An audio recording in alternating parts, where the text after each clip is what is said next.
In the shadows where the veil thins, truth whispers, unseen forces stir, and the unknown calls your name. Here, in the depths of the metaphysical, the darkness is not to be feared, it is to be understood.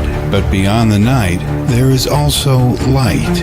For every shadow there is a glow, for every question an answer waiting to be found. We walk the line between mystery and revelation, between fear and enlightenment.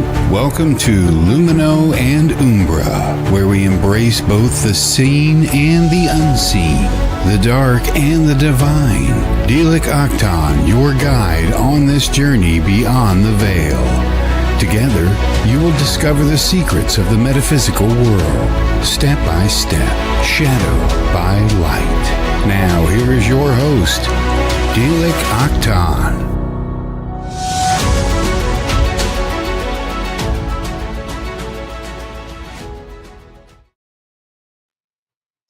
Hello everyone, welcome to my channel and welcome to my show Lumino and Umbra.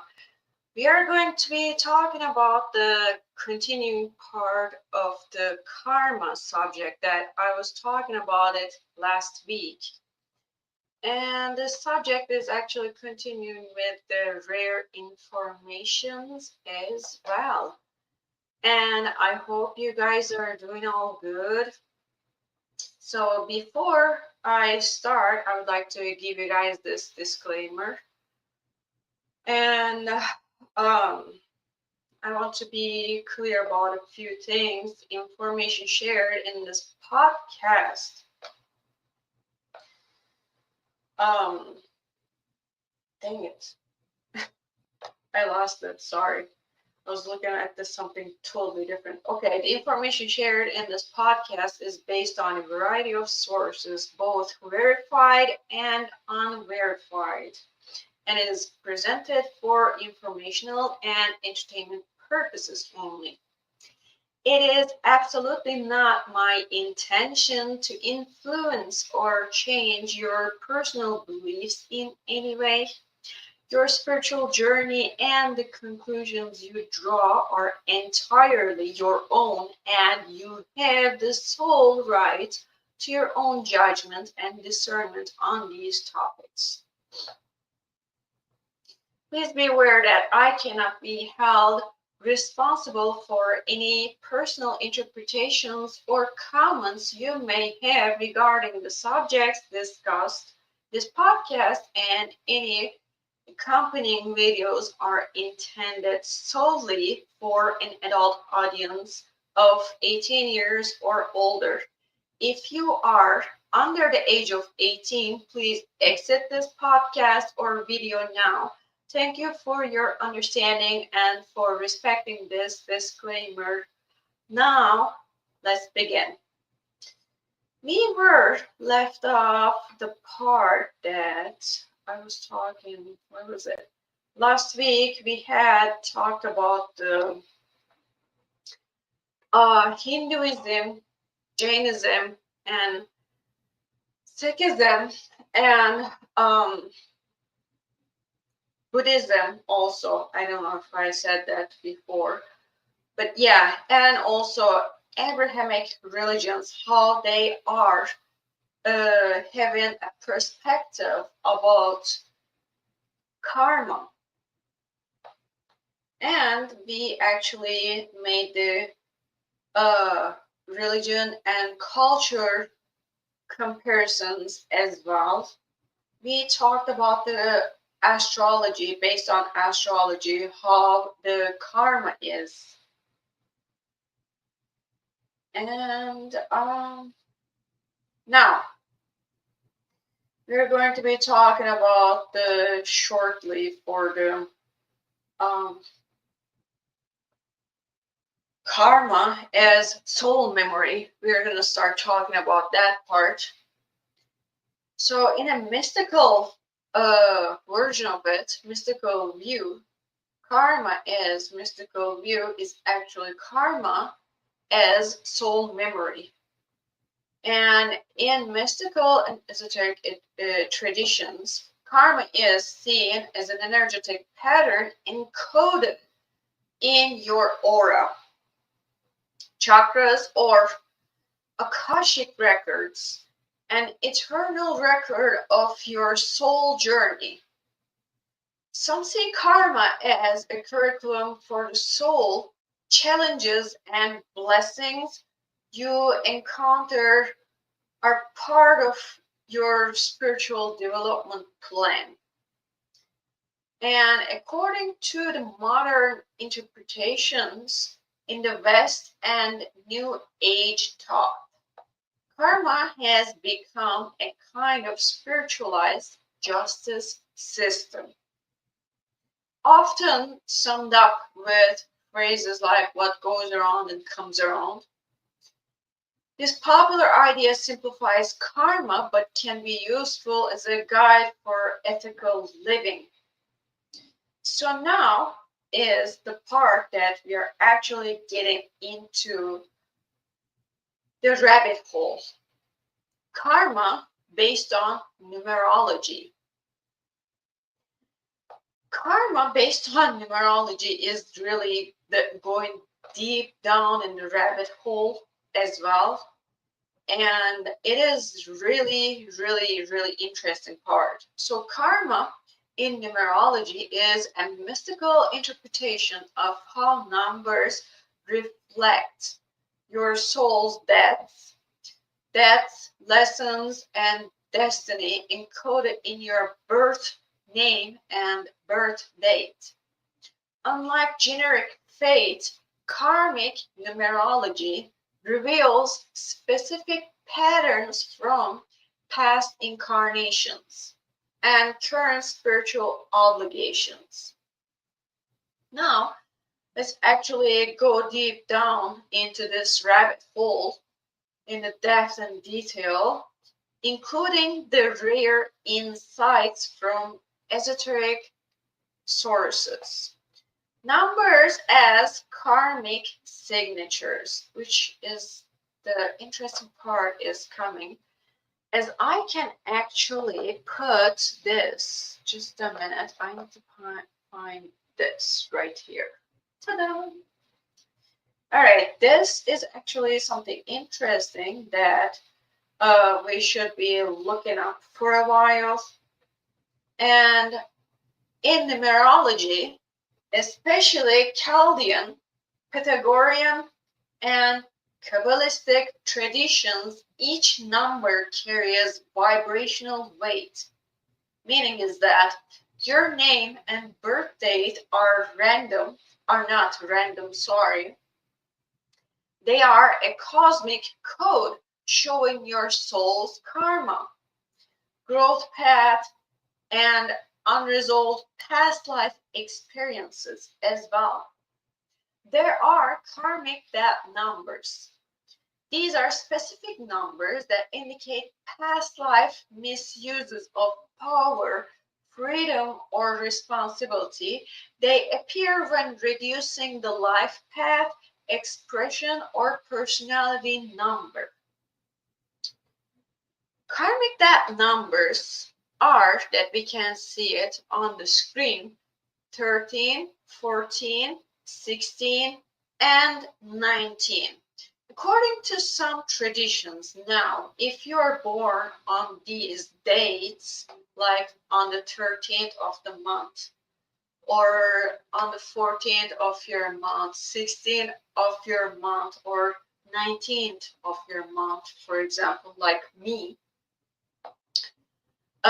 you carry the karma about it. So in this chart, as we see that number 13, the past life themes is coming up as laziness, abuse of discipline, ego-driven manipulation as well. But present life lesson from the 13 that we should be getting is the patience, balanced use of power. So it is totally the opposite version of it as well. So that way we can actually balance the karma for the next upcoming life according to some traditions and religions that we had talked in the previous episode. I highly suggest you to watch that one as well if you had no idea about these. Number 14, according to the past life themes, that it is coming up with abuse of freedom, indulgence, addiction, and irresponsibility. But number 14 is actually indicating present life lesson is self-control, adaptability, respecting boundaries. So it is totally the opposite version of it as well. Number 16, which is an interesting number. We will be talking about it eventually. We are going to come up to that part as well. Number 16, past life themes, is coming up with egoism, misuse of love, or spiritual power. Present life lessons of the number 16 is spiritual awakening through loss, destruction of false identity. These are very interesting, which we will be talking about this as well. Number 19, past life themes, which is mine. Abuse of power, selfishness, lack of empathy, but past present life lesson is humility, cooperation, interdependence, true leadership as well. And actually the source is, which is the rare source actually, in this information is coming up now. We can talk about the number 16. In Rosicrucian and Hermetic numerology, number 16 is seen as the number of the tower struck by lightning. Unfortunately, I forgot to bring my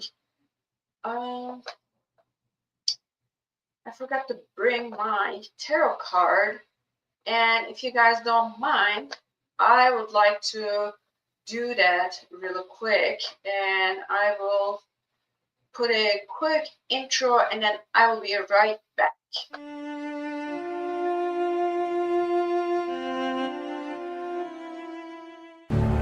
In the shadows where the veil thins, truth whispers, unseen forces stir, and the unknown calls your name. Here, in the depths of the metaphysical, the darkness is not to be feared. It is to be understood. But beyond the night, there is also light. For every shadow, there is a glow. For every question, an answer waiting to be found. We walk the line between mystery and revelation, between fear and enlightenment. Welcome to Lumino and Umbra, where we embrace both the seen and the unseen, the dark and the divine. Dilik Aktan, your guide on this journey beyond the veil. Together, you will discover the secrets of the metaphysical world, step by step, shadow by light. Now, here is your host, Dilik Aktan.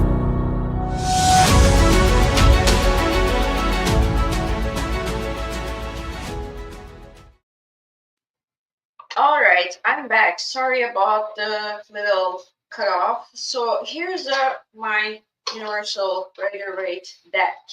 Okay, and I need to find the Tower card here. So according to, this is really rare information in Rosicrucian and Hermetic numerology, number 16 is seen as the number of the tower struck by lightning, a soul forced to rebuild its inner temple. Okay, so let me find the Tower card in here.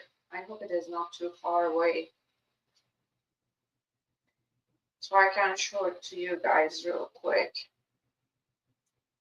which is right here. Oh yeah, I found it. Also, another thing, I will be doing the free live readings next week, but I will be doing a little different. I will give it a heads up about it on my channel, on Instagram and Facebook as well. And if you follow me on the Instagram and Facebook, you will be seeing the updated informations about channels. So here is the, just a second, right here, as you can see, the Tower card right here. Oh my God, I am doing it real bad. Okay, here we go, much better now. As you can see, there is a lightning struck is coming, and it's actually tearing everything down, tearing everything apart. There are people are falling down, and everything is actually crumbling down in this card, right?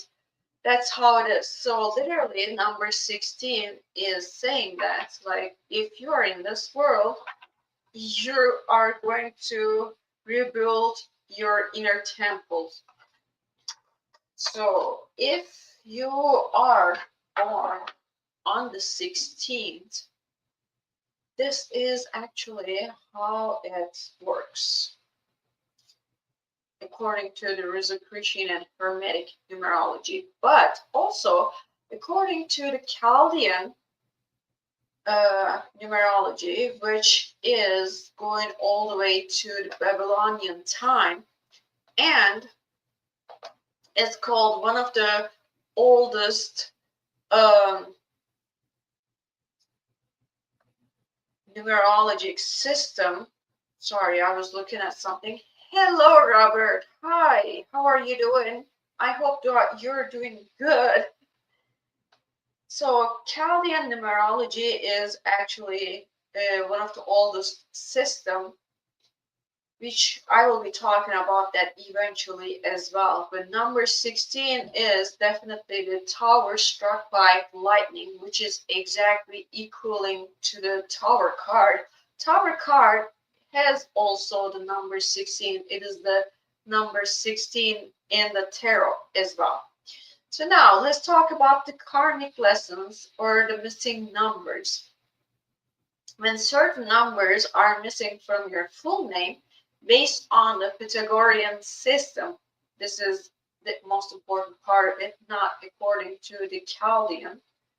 According to the Pythagorean system, there are missing numbers, and when certain numbers are missing from your full name, they represent karmic lessons, areas of weakness or avoidance from past lives as well. So let me see if all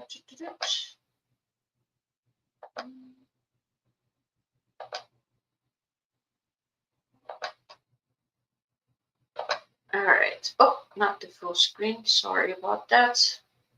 I need to figure this out real quick. Why it is not coming up?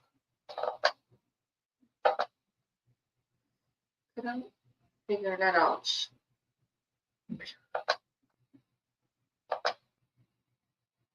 Why it is not coming up? Okay, here we go. Finally, I figured it out here. So there are missing numbers, and there are the themes and the missing numbers, and number 1, number 2, number 3, or how many numbers according to what system that we're looking at it. There are karmic themes about it, like number 1, lack of initiative, over dependence, and then number 2's karmic theme is coming up with the poor cooperation, selfishness, and number 3 karmic theme is coming up with the suppressed creativity, communication issues, and also number 3 is saying that another part of it I have seen on some sources as well, which is for the communication issues and stuff, but the creativity and the communication part is actually related with the throat chakra and the throat chakra blockages or the karma coming through with the throat chakra from the past lives as well. That can indicate that too. Number 4, avoidance of work, disorganization. Number 5, fear of change, sexual repression or excess. Number 6, irresponsibility in family, past misuse of beauty, power. Number 7, superficiality, lack of spiritual development. Number 8, misuse of power, money, greed, karma with authority, and all that.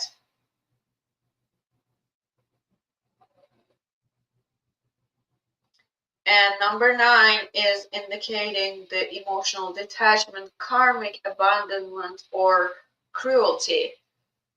Robert is saying something. Jumping in a fairy circle, mushroom crop circle, karma. That's another version of it too, which we will talk about it eventually. Robert, you will see it as well. So, all right, here we go.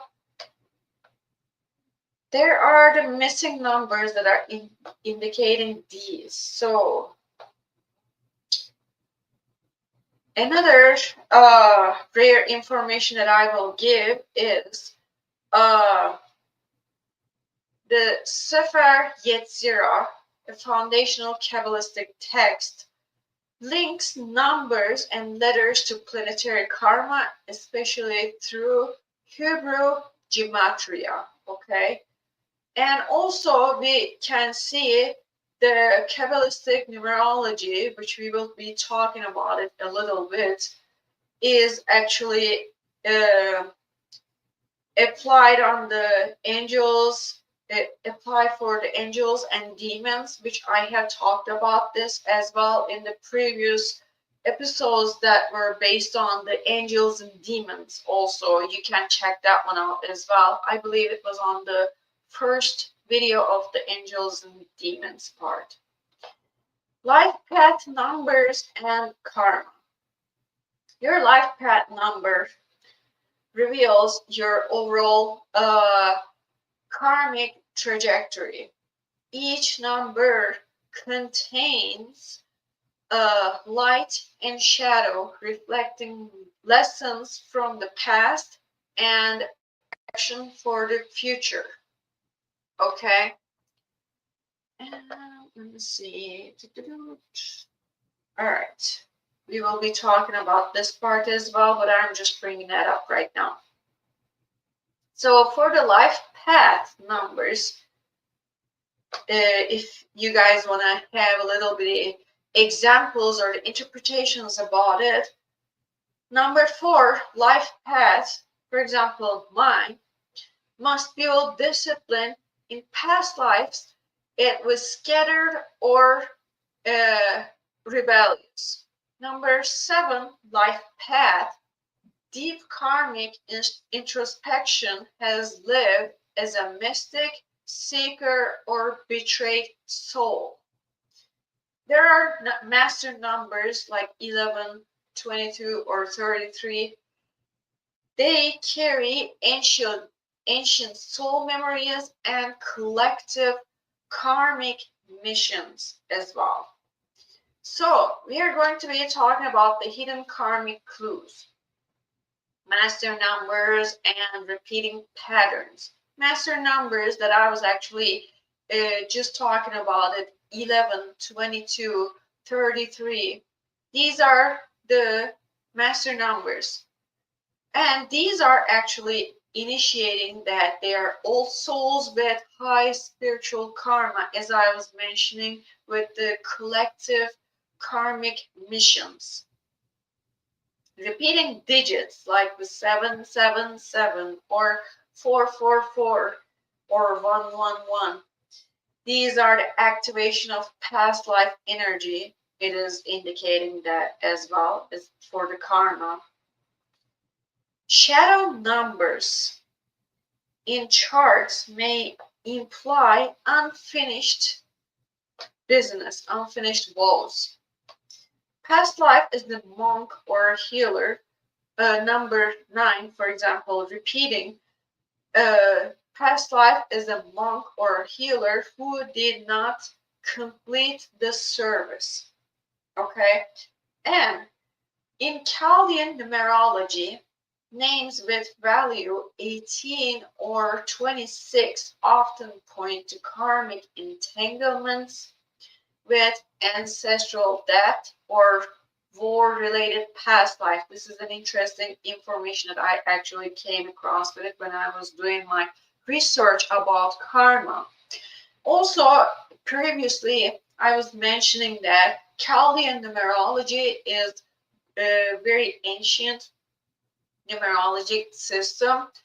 It is going all the way to Babylonian time, which is also said that Chaldean numerology is one of the most accurate numerology system for uh, reading the karma and all that as well. There's a difference between the Pythagorean numerology and Chaldean numerology. Chaldean numerology has numbers until 8. This system doesn't include the number 9 as a single-digit number in the main chart. Consider that sacred number. Number 9 is considered as sacred number according to some numerologists. Pythagorean numerology uses a 1 to 9 number range, assigns numbers sequentially based on a birth name, and emphasizes the full birth name for analysis as well. Hello, P-Brain. And so now we can talk about the rare esoteric sources and their teachings on karma and numerology. Let's do that, which is so interesting. So according to the Cairo's Book of Numbers, which is the Chaldean numerology that it is talking about, Chaldean numerology is linking karmic numbers with the planetary cycles and ancient soul patterns. And especially warns of number 16. We are talking about it again. Number 16 as the fall of the proud. Kabbalistic numerology, which is based on Rabbi Gikatilla on the 13th century, it is based on the Hebrew letters. Hebrew letters equals to the numbers, and that equals to the divine vibrations. Karma seen as divine tikkun, which means rectification through reincarnation, which means Gilgul. And Rosicrucian Manuals and Gnostic numerology. This is actually a very interesting part. I cannot remember if I have put that in here. Gosh, I cannot find it. Let's see. Well, I will keep this for now, but if I find it, I will put that on. So, Rosicrucian Manuals and Gnostic numerology suggest that numbers also encode astral karma, especially when names vibrate with Saturn or Mars, according to the calculation. And the astral karma is, I will be explaining that too. Master numbers are linked to, like 11, 22, 33, are linked to Atlantean incarnations or stellar karma. In Rosicrucian and Hermetic numerology, the number 16, again, that we are talking about it, often symbolized by the tower struck by lightning, represents a major upheaval, destruction of the old order, and the sudden revelation of truth, often through crisis. It signifies a necessary but painful dismantling of outdated structures, beliefs, or situations to pave the way for something new and better. In Gnostic numerology, astral karma, now we are talking about that. Astral karma refers to the karmic debt incurred through actions and choices made in the astral realm, which is a plane of existence beyond the physical. It's believed that negative actions on astral plane, such as indulging in selfish desires or harming others, can create karmic repercussions that affect future incarnations or spiritual progress. This concept highlights the importance of ethical behavior and spiritual awareness, not just in the physical world, but also in the astral and non-physical realms as well. But also in the Gnostic teachings, like many other spiritual traditions, emphasize the law of cause and effect, where actions have consequences. Like we had talked about it in the previous episode. If you would like to get more information about it, I highly suggest you to watch that episode as well. Astral karma in Gnostic numerology refers to the karmic consequences of actions taken within the astral plane. This karma is not just about physical actions, but also includes thoughts, emotions, and desires. Okay?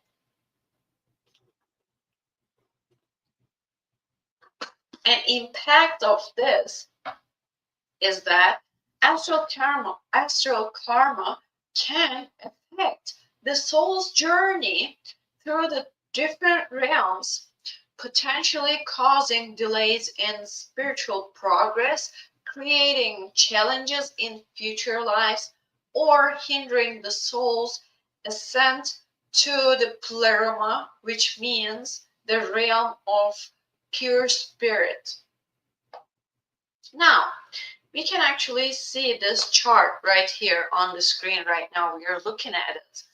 As we can see that karmic debt numbers and the way that the karmic indicator 13, 14, 16, and 19, and the meaning of it, direct karmic burden. And the missing name numbers 1 through 9 is indicating as areas of past avoidance. Life path numbers 1 through 9, 11, 22, karmic mission and lessons. Long story short, master numbers, as we were talking about it, 11, 22, 33, high karmic responsibility, as we had talked about it earlier. And planetary associations, which is actually about Saturn and Mars, indicating as karmic weight, restriction, and past wounds. In esotericism and occultism, now we are going to be talking about that. Karma is not just a law of action and consequence. It's a universal principle of spiritual energy balance that governs the evolution of the soul across lifetimes, dimensions, and densities. It is deeply integrated into mystery schools, Hermetic traditions, Gnosticism, theosophy, Rosicrucianism, and magical systems. Now, I think until this part, we have gone through pretty good. Let's explore the rare, detailed, and mystical perspectives on karma from the occult worldview. Okay, let's do that. What is karma in occultism? The definition in an esoteric way.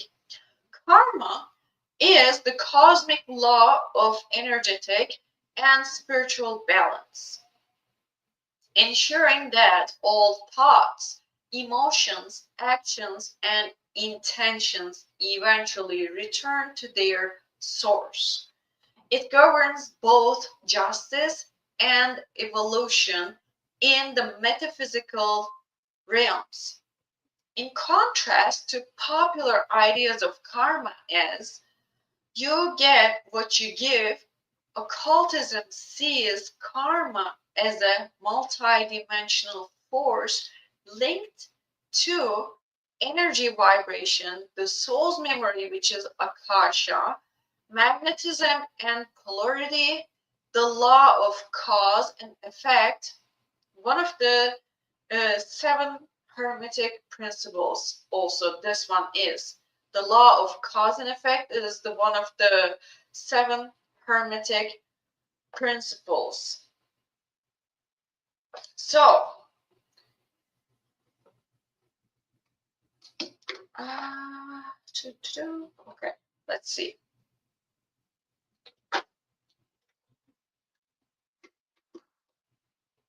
I will be also changing this. Here it is. We are coming to this part of it. Hermetic and occult foundations. The law of cause and effect, which is coming from the Hermes Trismegistus and Kybalion, okay? They say that every cause has its effect. Every effect has its cause.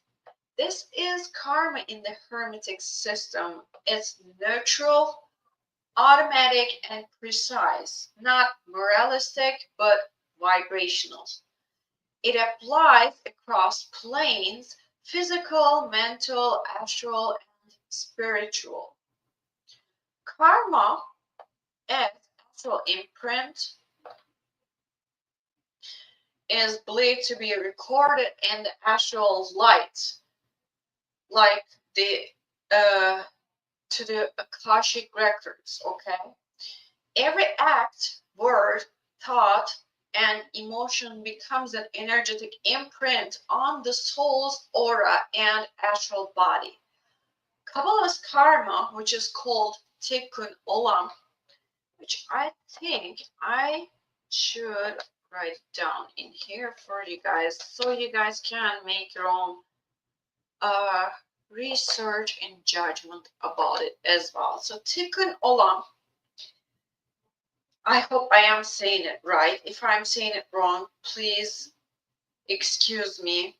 In esoteric Kabbalah, karma is seen as tikkun, which means repair or correction. Tikkun olam, meaning repairing the world in Hebrew, is a Jewish concept that refers to the responsibility to act in ways that improve the world. The soul must correct past imbalances, both individual and collective. Sephiroth Tree of Life, which I will be putting that up, represents karmic pathways, which I think I have two different ones on that. Here it is. This is the Sephiroth Tree of Life. Represents the karmic pathways. As we can see that all those chakras, Sephiroth is also, I have talked about it on the chakra episodes. You can check that one out as well. All these subjects are actually related to each other, and I'm actually following an order about it like that, so it can make sense to you guys as well. Sephiroth, the Tree of Life, right here, as we can see, all the chakras are actually connected, and the karma is coming through, the karmic pathways are coming through like that. And there's another one, I can put that one up as well, that can make sense too for some of you guys. you can see that everything, the roots are coming from the earth, and it is actually going to the left and right and all up and down and stuff like that. It is the pathways of the Sephiroth, the tree of life. Okay, so let's go back to our slides. Theosophy and the occult science of karma, based on, now we are going to be talking about some certain names. Helena Blavatsky and Annie Besant, which are from Theosophy Society. And according to them, karma is one of the three eternal laws: karma, reincarnation, and evolution. Karma is said to be managed by cosmic intelligences, sometimes called the lords of karma. Not all karma is personal. There is different karmas, as we can see that on the screen right now. Types of karmas are coming up: individual karma, personal karma, group karma, which is also ancestral karma. We will see that as well. National karma and planetary karma. The karma of the ego is stored in the causal body, a higher vibrational sheath of the soul. So let's talk about some other occultists about karma, that like what they are thinking. Occultists on karma, right away, if we are going to talk about occultists, the very first one that we can start talking about is Aleister Crowley. And Aleister Crowley is saying that karma is not punishment, it is mathematical correction. In the book of the law, he writes, "Do what thou wilt shall be the whole of the law." This is not lawlessness, but accepting responsibility for every act as a magical operation. And we can talk about Franz Barden. Describes karma as an elemental balance. Each action disturbs equilibrium, which must be restored. Magicians must purify their elemental bodies: earth, water, air, fire. Magicians must purify their elemental bodies to transcend karma. Okay.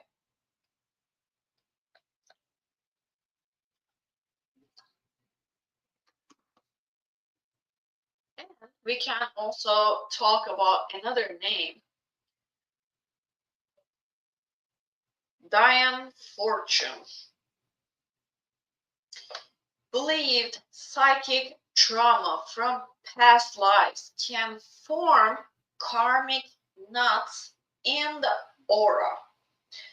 Karmic knots, actually, which we are talking about it, about the Reiki, during the Reiki. When we are doing Reiki, we talk about that as well. I don't know if you have came across with someone who does it like that, or I don't know if you have ever done a Reiki session to yourself, or somebody has done it to you. But there are actually karmic knots that we can actually get it from the past lives like that, according to the one perspective, which is the Diane Fortune. And also, occult healing and ritual can unwind karmic cords, which we are talking about, like the Reiki, which is not an occult healing, but also can be turned into the occult healing as well. And now, as we can see that esoteric karma types are these: personal karma, ancestral karma, soul karma, which the Dion Fortune is talking about that, magical karma, and collective karma. Personal karma's description is result of one's own actions, thoughts, and spiritual contracts. And the description of the ancestral karma is passed through family lines, can be healed via ritual or shadow work. Soul karma is described as carried over through lifetimes, stored in the causal and akashic bodies. Magical karma, described as created by intention-driven acts, includes consequences of rituals and energy work. Collective karma is described as shared by nations, races, humanity, or occult groups. Now we can actually start talking about transcending karma in the occult path. True adepts don't simply obey karma, they transmute it. So there is actually some things that you can transmute the karma. So there's actually that it called karmic alchemy. We are going to be talking about that. The tools of karmic alchemy are like initiation, ritual and invocation, shadow work, which we had talked about it, service as it called seva, and sacred naming. Initiation is passing through initiatory rites, burns karma through ordeal and transformation. Ritual and invocation is helping as evoking divine archetypes to purify past deeds. Shadow work, which this is actually something that you will see on the YouTube, millions of videos about shadow work, but a lot of people are not exactly talking about the real shadow work. That's another part of it. Somewhat it is true, but it is so shallow, and I'm not taking anyone's shadow work description really that much, or taking too serious about their description for the shadow work. I will come to that part eventually as well, but not in this episode.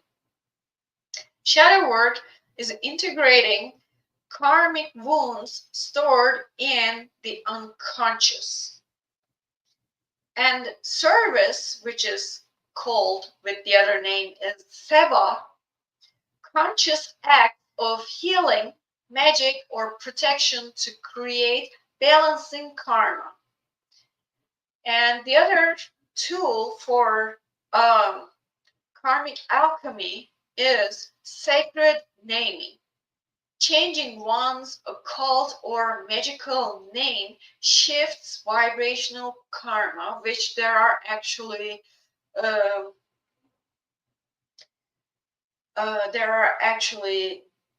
examples about it as well. Actual examples when people change their names legally and they choose a different name, or according to the some occultic rites or the rituals, they are finding a true name for them, that what it should supposed to be, and they get that name for themselves legally.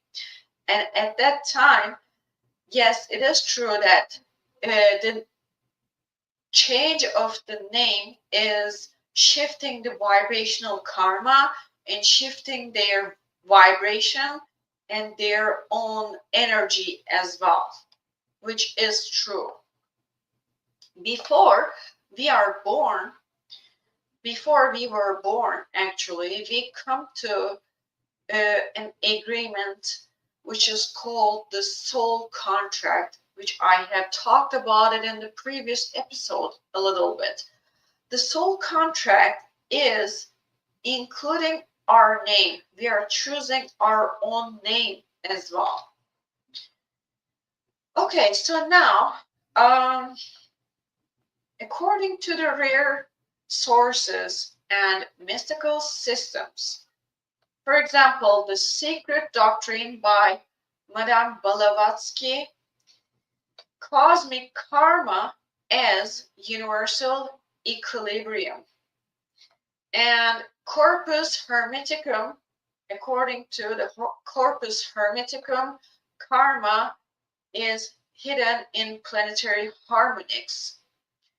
And Sefer Hagil Gulim by Isaac Luria is saying that reincarnation and soul rectification is the karma. And according to Thelema, karma as ritualized spiritual unfolding, and the esoteric philosophy of love and marriage, which is by Diane Fortune, karma in relationships, that you can actually learn about the karma as well. And now we are coming to the part of karma. So before that one, actually, as we can see that karma, the long story short, I will give in this part as well. The actions are actually giving us the effect or the consequences. The betrayal action is creating deep karmic wound, may cause, sorry, I cannot see this part, may require lifetimes to resolve this. Saving someone from consequences may transfer or absorb karma. This is the karmic effect of it. The action of sexual union is another thing that we can actually get karma through people like this. Sorry, didn't I put this part of it? Yeah, this is the part actually. Sorry, I didn't include, I guess, in my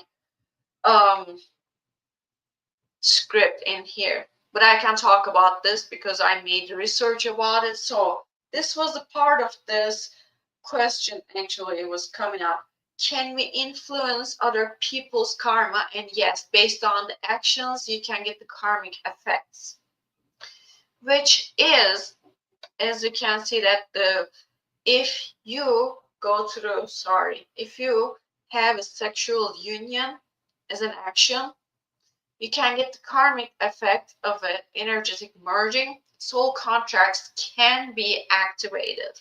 But if this is, like, we're not talking about the twin flames or the soulmates, we're talking more about the karmic relationships as well. Also, another action that you can influence someone else's karma by oaths, promises, or soul contracts, which has the karmic effect, strong karmic bonds, even if forgotten. The action of ritual work involving others, which I had made research about it, that was including the part of if you were able to influence someone else's karma based on the ritual work or the magical work involving others. Yes, you can imprint karmic patterns across all participants. Whoever, let's say you chose to cast a ritual or spell or magic on someone, but you know somebody else is going to do this, right? That third party, that X person is doing that, affecting your karma and the other person's karma as well as their karma. So it's affecting everyone. Nobody else can run away from the truth about the karma in this fact. Okay? And now, and the way you can influence, the way you can influence people's karma is magical intent, energetic protection, speech and thought, ritual participation, healing, guidance, and manipulation. These are all affecting the karma, and the consequences are, as we can see it on the screen, the magical intent can cause the consequences of shared or absorbed karma. Energetic projection, the consequences of the energetic projection is creates entanglements, and speech and thought causing minor karmic cords, and ritual participation causing group karma formed. Like I said, it's actually affecting everybody, like not just you, not just that person, whoever is doing that ritual. Let's say you found a third party to do that ritual for the other person, and that is also getting involved as well. Healing, guidance, yes, must be aligned with the divine will. Manipulation, yes, doesn't matter what kind of manipulation, if you're doing a mind manipulation or magical manipulation or mental manipulation, emotional manipulation. All types of manipulation is affecting and having the consequences of karmic debt or backlash. So it's actually very important. And now we can come to the last part of it. I will actually put this on the screen and leave it for a while.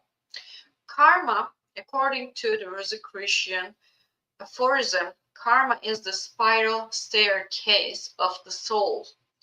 You will meet the same doors again and again until you open them with the right key. Isn't it interesting, guys? I think it is. If you have any questions to ask, you can ask. Feel free to do so, definitely. And I will be ending up this part of the karma subject, and I think I have talked about it pretty detailed. And if you guys don't have any other questions, I would like to say, I would like to let you guys know before I close it. Hold on a second. I would like to let you guys know that this is actually the important part of it. Next week, I will be doing the free live readings on this channel on Wednesday at 6 p.m. CST.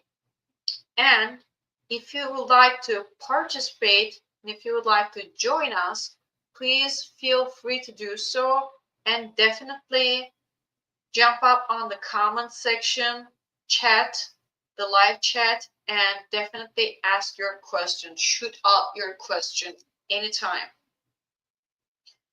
And for the next coming live reading, actually, I will be doing one thing. This is going to be a little different. But if you guys start following me on Instagram and Facebook, you guys will have an access of messaging me.